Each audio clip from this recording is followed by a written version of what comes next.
साथियों नमस्कार। मैं डॉक्टर गौरव भारद्वाज आपका स्वागत करता हूं, आपका अभिनंदन करता हूं। साथियों, जो आज का मेरा विषय है वो है बीटीआर, बर्थ टाइम रेक्टिफिकेशन।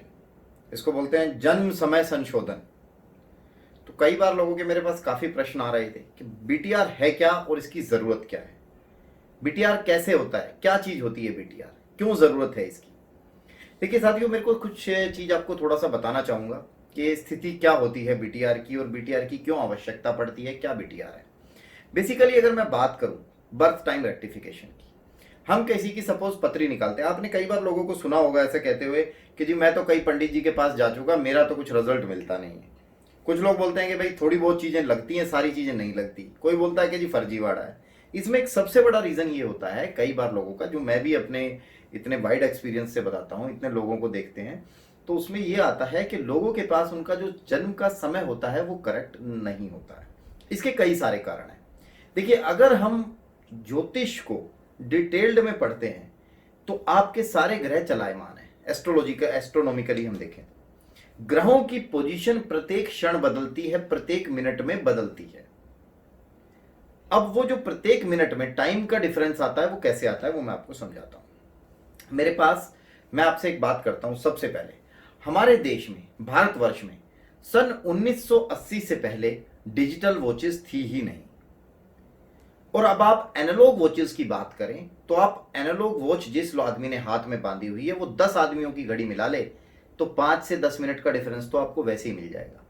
कुछ महानुभाव ऐसे होते हैं जो 5 मिनट घड़ी को आगे रखते हैं, कुछ ऐसे होते हैं जिनकी पीछे ही चल रही होती है, 1-2 मिनट का तो कोई डिफरेंस ही नहीं मानते। सबसे पहली चीज यहीं से शुरू होती है। 1980 के बाद तो डिजिटल वॉचेस इंट्रोड्यूस हुई हैं। अगर मैं अपनी बात करूं, मैं जिस गांव में रहता था, मेरे घर में 1990 में घड़ी आई थी। घड़ी नहीं थी उससे पहले, हाथ में वॉच दादाजी और फादर बांधते थे। घड़ी वॉल क्लॉक लगी थी और आसपास के कई सारे घरों के बच्चे या कोई भी आके पूछते थे जी टाइम क्या हो गया। स्थिति मैं ये बता रहा हूं कि वहां पर भी घड़ी नहीं थी। ऐसी स्थिति लगभग लगभग पूरे भारत की थी। दूसरी चीज, एक इसमें सबसे बड़ी चीज थी कि गांव आज भी या कुछ समय पहले तक बहुत सारे घरों में बच्चे घरों में ही जन्म लेते थे। घरों में बच्चे जन्म लेते थे तो दाई वगैरह की मदद से लेते थे। दाई वगैरह वो करते थे, वो पूरा अपना सारा प्रोसेस खत्म होने के बाद वो कहते थे चलो भाई अब टाइम देख लो, तब वो टाइम पूछते थे। तो 5 से 10 मिनट का डिफरेंस वहां भी आ जाता था। दूसरी एक चीज क्या होती है, लैक ऑफ नॉलेज। लोगों को लगता है कि 5-10 मिनट में क्या फर्क पड़ता है। मेरे पास कई बार लोग आते हैं, गुरुजी पत्री देख दो, ठीक है जी बताओ टाइम क्या है। बोले जी टाइम बस यही है, टाइम एग्जैक्ट है मेरा, तो बता क्या है। बोले टाइम बस सुबह 9 बजे से 10 बजे के बीच में। लैक ऑफ नॉलेज, उन्हें पता ही नहीं है कि स्थिति ऐसी कहां होती है, क्या ऐसी स्थिति से क्या कंस्ट्रेंट्स उत्पन्न हो सकते हैं। मैं आपको एक एग्जांपल बताता हूं, नाम नहीं लूंगा। मेरे एक स्टूडेंट हैं, वो वीडियो देख के कुछ समझ भी जाएंगे। उनकी जन्म पत्रिका हमेशा सुबह 6:15 के हिसाब से बनती आ रही थी और लोग उन्हीं के हिसाब से रेमेडीज करा रहे थे, मैं भी करा रहा था। तो अल्टीमेटली वो ये कहते थे कि सर पूरे रिजल्ट्स नहीं मिल रहे गुरुजी। मैंने उसको चेक किया। मैंने उसको चेक किया तो उसके बाद मैंने कहा जी आपको रेमेडीज तो हम ठीक दिए जा रहे हैं बट रिजल्ट्स नहीं मिल रहे, तो आप एक बार मेरे साथ बैठिए। हमने उनका बर्थ टाइम करेक्शन किया तो उनका बर्थ टाइम करेक्शन करने पे टाइम निकला, जो सुबह 6:15 था वो सुबह निकला 6:09। 6 मिनट का डिफरेंस, और 6 मिनट की डिफरेंस में पूरा लगन चेंज हो गया, पूरी पत्री चेंज हो गई। अब ऐसी स्थिति में मैंने उन्हें ये कहा कि जी आपका लगन वगैरह सारी चीजें चेंज हो गई हैं, आप देख लीजिए। अब उनको बताया, बंदा एकदम से तो यकीन करता नहीं है। वो घर गए, घर जाके उन्होंने अपने पिताजी को कहा कि पिताजी ऐसे ऐसे गुरुजी ने टाइम चेंज बताया और मेरे मन में डाउट आ रहा है, कहीं लिखा था क्या कुछ। उनके पिताजी ने कहा भाई हाँ, 6 दिन बाद जब तेरी छठी थी तो हमने पंडित जी बुलाए थे और उन्होंने तेरा टेवा बनाया था।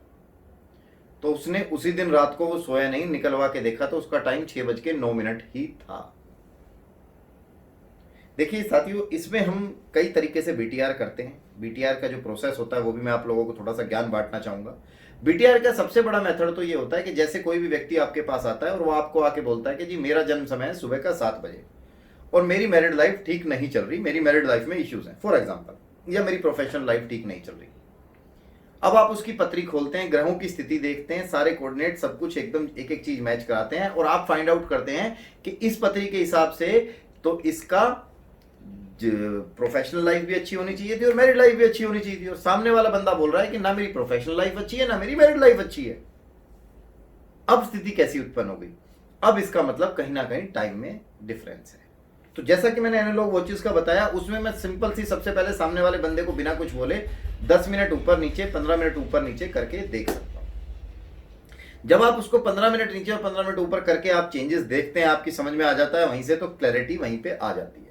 कई बार बंदा लैक ऑफ नॉलेज के कारण बना रहा होता है कि जी हमने तो पंडित जी से कभी बनवाई थी, हमने तो ऐसे ही बता दिया था टाइम। वहां पे स्थिति कुछ और हो जाती है, वहां आपको कई बार 1-1 घंटा पीछे भी जाना पड़ता है। कई बार स्थिति ऐसी होती है, बंदा आके बोलता है जी मुझे टाइम पता ही नहीं है, ईमानदारी से बता देता है, या किसी के कोऑर्डिनेट्स मैच नहीं हो रहे होते हैं। मेरे पास कई बार लोग आते हैं, मेरे पास एक बंदा हो रहा है, मेरा ही स्टूडेंट है, उसका 1-1.5 घंटा टाइम पीछे का है। ऐसी स्थिति में हम लोग हेल्प लेते हैं रूलिंग प्लैनेट की। जब आप रूलिंग प्लैनेट का मेथड लगाते हैं, रूलिंग प्लैनेट किस चीज पे चलता है? रूलिंग प्लैनेट 4 चीजों पे चलता है। रूलिंग प्लैनेट चलता है आपके डे लोड पे, आपके मून लोड पे, आपके नक्षत्र लोड पे और आपके सब लोड पे। उन 4 चीजों के बेस पे हम उस व्यक्ति का समय निकालते हैं, जन्म का क्या होगा। अब उस व्यक्ति का जन्म का जो समय हम निकालते हैं, हमारे पास जो समय आता है, उसको हम रिवर्स कैलकुलेशन करते हैं। उस रिवर्स कैलकुलेशन में हम क्या करते हैं, उस व्यक्ति के जीवन के जितनी भी घटनाएं घटी होती हैं, उन सबका एक ब्यौरा लेते हैं। जैसे कि फॉर एग्जाम्पल, सबसे पहले मैं कहता हूं कि बता भाई तेरे जन्म के समय स्थिति कैसी थी? तेरा जन्म नॉर्मल हुआ था या सिजेरियन हुआ था? तेरी मां को कोई दिक्कत आई थी कि नहीं आई थी? तुझे दूध प्रॉपर मिला था कि नहीं मिला था? किसी साल में फेल हुआ है? 10th में कितने परसेंटेज मार्क्स आए थे? कौन से साल में पास करी थी? 12th में कितने परसेंटेज आए थे? कौन से साल में पास करी थी 12th? कोई ऐसा साल जब फेल हुआ हो, या कोई ऐसा साल जब तूने टॉप किया हो या कोई अवार्ड मिला हो? कोई ऐसा साल जब तू कॉलेज में गया हो और तेरे साथ कोई झगड़ा वगड़ा, कोई बड़ा कांड हुआ हो? कोई ऐसा साल जब तेरी गर्लफ्रेंड बनी हो? कोई ऐसा साल जब तेरी ड्यूटी नौकरी लगी हो? कोई साल ऐसा जब तेरी प्रमोशन हुई हो? लाइफ के राइज फॉल जितनी भी नोटिसेबल चीजें हैं, उनको एक बार बैठ के कैलकुलेट किया जाता है, बैठा जाता है, सारी चीजों को रिवर्स कैलकुलेशन किया जाता है और एक एक चीज को मैच कराया जाता है। इतना ही नहीं साथियों, जब मैच हो जाती हैं चीजें, उसके बाद उसको अगले 3 महीनों की, 3 मंथ्स की प्रिडिक्शन दी जाती है कि भाई तेरे नेक्स्ट 3 मंथ्स ऐसे ऐसे जाने चाहिए। उस व्यक्ति के साथ टच में रहा जाता है, उस व्यक्ति के साथ टच में रह के उस व्यक्ति के नेक्स्ट 3 मंथ्स को ऑब्जर्व किया जाता है कि जैसा मैंने प्रिडिक्ट किया था वैसा हुआ है क्या, वैसा निकल पाया है क्या, जो जो चीज हमने प्रिडिक्ट की थी वही हो रही है उसके जीवन में या कुछ और हो रहा है। जब आप ये पूरा प्रिडिक्ट करते हो, जब आप ये पूरा प्रिडिक्ट कर पाते हो, देख पाते हो, चीजें ठीक बैठती हैं, तब आप उसका बर्थ टाइम जो होता है वो एग्जैक्टली बता सकते हो। मैंने सैकड़ों बर्थ टाइम रेक्टिफिकेशन किए हैं, ऐसा होता है। ये पूर्णतः साइंस है, पूर्णतः लॉजिकल है, इसको किया जा सकता है। परंतु सोचने की बात वही है कि हमारा ज्योतिष पूर्णतः वैज्ञानिक है। अगर सिम्टम्स मैच नहीं, आप समझिए ना, हजारों लोगों की पथरी हो रही है। मैं आपको एक जेपी मॉर्गन, जो वर्ल्ड बैंक के चेयरमैन रहे हैं, जेपी मॉर्गन, आप गूगल पे चेक कर सकते हैं। जेपी मॉर्गन ने क्या बोला है?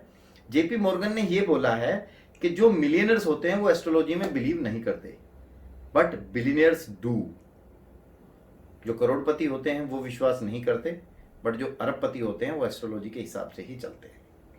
इसीलिए ज्योतिष एक साइंस है, इस पे भरोसा कीजिए, इसको मानिए और इसकी सहायता से अपने जीवन को खुशहाल बनाइए। जय ज्योतिष।